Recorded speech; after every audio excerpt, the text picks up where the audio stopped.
After World War II, conflict between major nations became much rarer. Yet, in 1962, a large-scale land war broke out between the People's Republic of China and the Republic of India over these lands. And after the war, this bit was taken from India and became a part of China. But given how things were at the time of the Cold War and how unsure the outcome was, why did China invade India? So, as of the 1960s, the Indian-Chinese border looked like this and was the result of careful consideration between the two peoples, and of course it wasn't. The border had been drafted by Britain in the early 20th century in an agreement with Tibet and China. And by agreement, I mean diktat, in which Britain declared the border between India and China to be this, and that Tibet was now a Chinese puppet state. The Chinese refused to accept this, mostly because they hadn't been invited to the conference, but the British didn't care and considered it to be a done deal.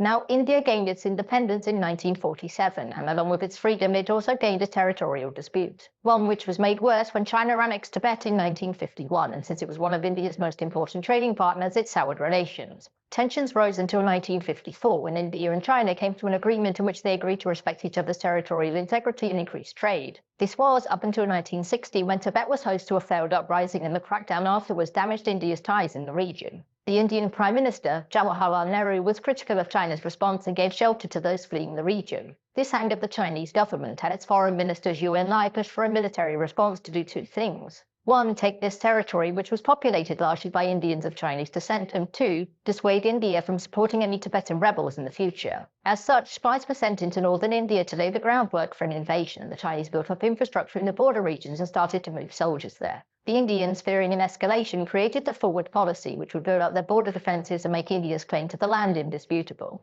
They also approached the Western powers for advanced weapons to defend themselves, a request that the West denied because India was seen as being too soft on communism. As such, the New Delhi government turned to the Soviet Union, who, having fallen out with China, was happy to make an ally and damage a former friend.